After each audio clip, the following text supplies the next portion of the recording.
Hi, this is Annie Fox for Family Confidential, Secrets of Successful Parenting. My guest today is Linda Gordon. Linda Gordon is a family therapist and the author of the book Too Close for Comfort, Questioning the Intimacy of Today's New Mother-Daughter Relationship. Hi, Linda. Welcome to Family Confidential. Hi, Annie. I'm so glad that we're going to be talking about this because the mother-daughter thing is something that, well, we've all had mothers. We all do, and many of us have daughters, but we really all share this. I as well. But you know, I don't think that this new mom-daughter intimacy is something that I recall growing up. Is it in fact kind of a new permutation of the mother-daughter, which used to be like contention? It's totally new. And the reason it's new is because this is the first generation where mothers are living longer and daughters are marrying later. And so that gives you all of your 20s as a daughter, as an adult daughter, to be experiencing life as a single woman. And your mother is still working very often. First generation of mothers who have a life outside of the house, you know, that over 50% of us do. So there's an awful lot that has changed. In the past, an adult daughter often was close to her mother in childhood. Then there was a lot of individuation, and then she may reverse roles and be a caretaker. But now the two of you are actually just experiencing life as you experience it at the same time. I see. Well, it certainly comes with good and bad as I see it.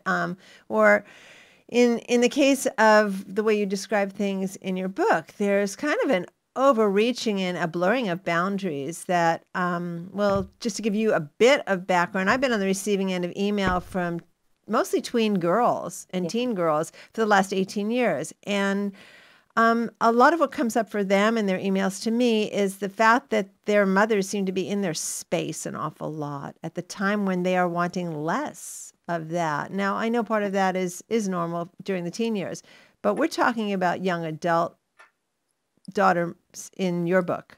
Well, there's been an awful lot of overparenting in the last, I don't know, like I'd say it started at least 20 years ago. Where do you think that comes from? Well, I think that I think a lot of it comes from the fact that I may be blurring my generations right now, so I'm really speaking about myself. So right now, I had my kids in my 20s, and my daughter is now 41. And when I was raised, it was very, very different. So if I was going to be going to college, I filled out my own applications. I didn't have trips beforehand that I got to see the college beforehand. I took my first airplane ride 1,000 miles away to the college alone. I spoke to my parents once a week. Yeah.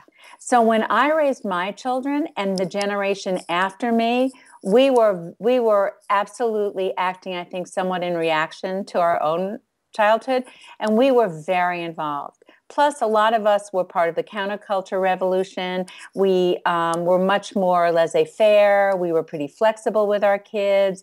And we realized that we were going to be very, very involved. And what happened is we started to get too invested and too involved and very permissive. This makes perfect sense. I think you and I are contemporaries, and what you're describing matches my experience growing up. How do you know whether you are too invested in the life of your daughter? I think you know when you can't separate your own disappointments from her disappointments, or when you personalize things that are not about you, but they're really about her. When she has a job interview and you feel like you need to write a thank you note, that's happening a lot. That's happening a lot, right? When she calls you and says, you know, I need directions to someplace because she hasn't prepared before herself. When she calls you from another state and says, will you call the Honda dealership because my car is not working? Oh, wow. All of that means that you are just too involved in her life. And the really important thing about stepping back is to realize that you are undermining her self-confidence. The more you do for her, the more she thinks I can't do for myself. Okay, now here's what I hear moms say. I'm happy to help my daughter. And when she calls me, I feel like she needs me. And for me, need means she loves me. And so you're telling me to back off. What do I have to do? Love her less? It's Right, confusing right. for a lot of Well, moms. what we would say for a kid that was out of college is what you have to practice is engaged distance. So what you have to do is essentially be an active listener. You have to think about being a coach. So you're not loving her less at all. You're giving her the tools so that she can start strategizing for herself. You sit there and you mirror back some of the things she's saying. So she could call you up panicked and say, my boyfriend, the boy I thought I was going to marry broke up with me. And you want to say, which I think is the normal reaction that many mothers have, is it's okay, you'll get over this, you're fine, you'll be, and do a whole cheerleading thing. What will inevitably happen is your daughter will then get angry at you. Oh, yeah. The thing to do, this is a great example, is when she calls you up and is upset and says something as powerful as, I think I'm going to die, Mom. And you're dealing with a kid who's not suicidal, right? You're dealing with a pretty sturdy kid. And she says, Mom, I'm so sad. I think you're going to die. Your reaction could be, oh, honey, I know you really think you're going to die. And I will bet that she will then relax into saying to you something like, I know I'm not going to die. It's just so bad. And you can be there with her. Mm-hmm. But if you try to fix it, she's going to think you don't hear my pain. It's so adept at what you're saying would work for moms of 20-year-olds or moms of second graders. I hear from moms of little girls, and this is probably where it starts, huh, Linda? My daughter wasn't invited to this birthday party. Oh, God, yeah. I'm going to call up her mom and find out why. Or it's as if mom has been personally affronted, and she's down in the trenches with the tissues and the sobbing with her daughter, and there's something inherently so unhealthy there. Who is the adult here? That's exactly right. I once saw a mother and daughter in, I think it was like second grade. And the daughter came home first day of school and she had loved her teacher. Second day of school, comes home and says to her mom, you know, they're switching me out. The class is too big, they're switching me out. Starts to cry in her mother's arms. Her mother starts to cry with her. Now, you're right. Who's the adult? And what a great opportunity missed in that case. Right, but right. For those of you who are listening, when you feel what your daughter feels, the opportunity to help her process this, that's right, is huge. So what would you advise instead of crying and sobbing along with your daughter? I would first say identify that that's not empathy. That's enmeshment. Empathy is to sympathize with the feelings, but not to literally feel them so that you can't be your best self and function. So go ahead. I was just going to say, so that's a separation kind of thing. You know, it's like when you go to the doctor and your child is getting vaccinated, you don't need to be sobbing there with her. Exactly. You're there to be kind of a comfort as a witness, as somebody who is not abandoning them, is there experiencing it with them, but not for them.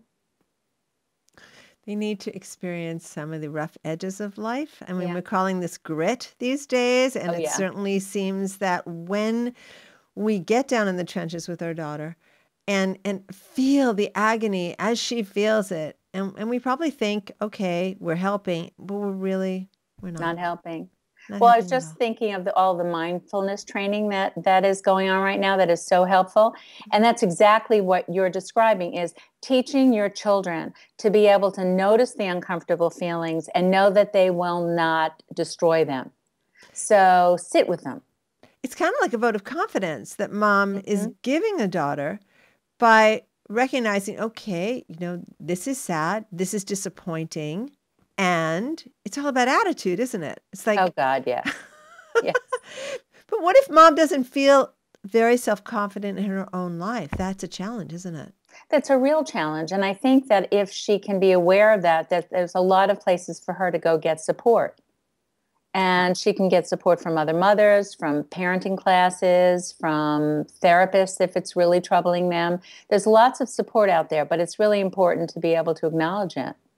The phrase that just came to mind is put on your own oxygen mask first. Yeah. Yeah.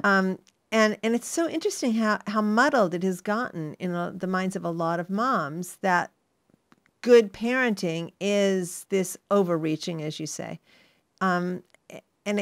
What we're seeing then is girls who feel so dependent on their moms and so insecure about their own ability to make a step forward.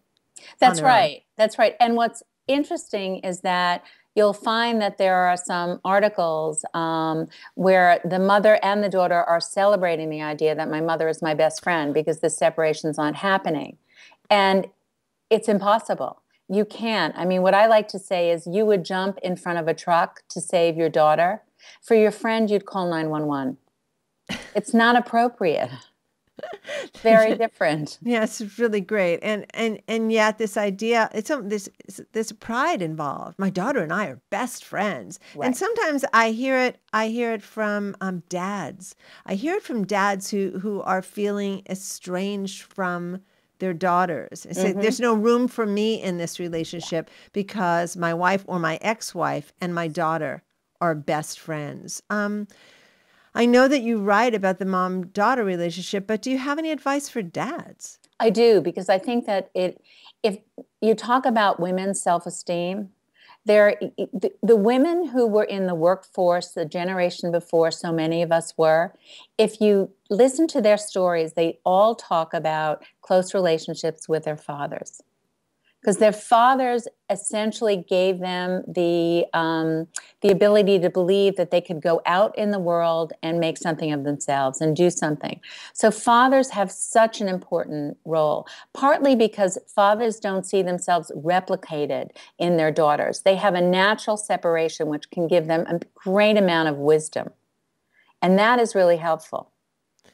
So when a dad is trying to find some space between mom and daughter to have a relationship with the daughter, what do you suggest? Who do you approach? Do you ask mom to back off? Do you circumvent mom and go direct to the daughter? My first instinct is, I mean, hopefully you have a relationship with your wife and you can talk about it, but let's say it's bigger than she can really hear. What I would do would be to build on some interests and passions that I have or know and like and that my daughter has. Or even if we don't have the same ones, I would be curious about the ones that she has so that we could build a bond about something totally separate. And in that way, you're not making any negative statement about her mother or making her feel like she's in the middle of something that she doesn't want to be in the middle of. It's very wise. And that is, I think, very apt advice when you're talking about dads who maybe have shared custody with daughters. Exactly. It can get really, really tricky. Right. I'm so glad that you wrote this book, Linda, and I'm really hopeful that people who are listening to this podcast and viewing it will maybe take a step back and assess for themselves whether or not they are too close for comfort. Are there a couple of questions, aside from throwing yourself in front of the bus versus calling 911, that maybe a little checklist of 3 or 5 things that people can self-assess? Am I too close to my daughter? What would you say to that? Well, I think one of the things is, if you feel like your daughter's relying on you, and I think there may be some behavioral things to look at. So one of them is, does my daughter choose me before she goes out and sees her own friends?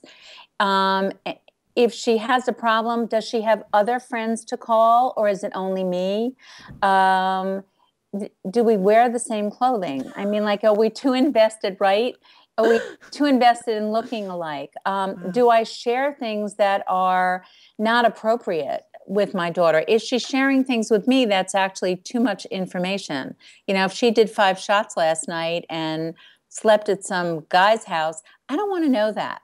I just don't want to know that. Those would be the signs. Things that are just not about a caring parental relationship, but that more about the details of their lives that you never need to know. Okay, and so say we take this little self-assessment and we come up with, Yes, yes, yes, yes. What's your advice for next steps? Well, I think if it's the mother who is doing it, I Yeah. think the advice is to look into, I mean, I think what she's going to have to do is figure out what is she doing? What is it she getting from her daughter that she needs to get somewhere else? And again, we're not talking about disconnection at all. Right. So that's one thing. Is she living her life too closely with her daughter? Does she need to go get her own interests? Does she need to look and see whether she's bored with her job? Is her relationship with her husband, if she has one where she's, not, that the two of them are not connected and she's not connected with him? So all of that should be looked at. For the daughter, I would think if the daughter doesn't notice, then it would be up to the mom to gently give her these messages that you really are okay the way you are, and that you can, I gotta let you have wings, and you have to be able to fly. There's one story which that one person said that her daughter was going to go to some graduate program, and she had several that she was choosing from, and one was really far away. And when her daughter went to visit that program, friends of this mother said she'd love to come here, but it's really too far away. And at this point, she was like 24 years old, and she should be able to go where she wants to go.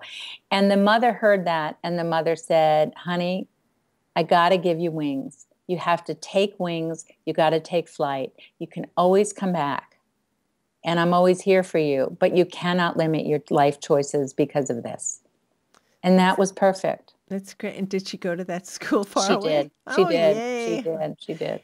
Wonderful. And that's a source of pride for that young woman to have taken that step. And how wonderful for mom to have given her that encouragement. Exactly. Yeah. Great. Well, this has been great. We only have about a minute left, and I'd love to have you let our listeners and viewers know where they can find out about your work and your book. Thank you. Well, I've got a website that I have for my private practice, which is www.linda-gordon.net. All the books are up there, and I have a book coming out with my co-author, and there's another website for that coming out in the spring, and it's called, which is really in your field, How to Connect with My iTeen. iTeen, I like that. Yes, cool. And that website is parentingroadmaps.com. Excellent. Thank you again, Linda, for the work you do and for the time you spent with us today. Thank you, Annie. It's been a pleasure. Thanks. This is Annie Fox for Family Confidential. To learn more about my parent coaching services, visit anniefox.com and check out my parenting book, Teaching Kids to Be Good People, and my latest book for tween girls, the Girls Q&A book on friendship, 50 ways to fix a friendship without the drama. And if you like this podcast, we ask that you review it on iTunes. It may be a little thing to you, but it means an awful lot to us. Family Confidential podcast is produced by Electric Eggplant, creators of books and apps for parents, kids, tweens, and teens. And tune in next time when my guest will be Rebecca Hains, author of The Princess Problem, guiding our girls through the princess-obsessed years. Until next time, happy parenting.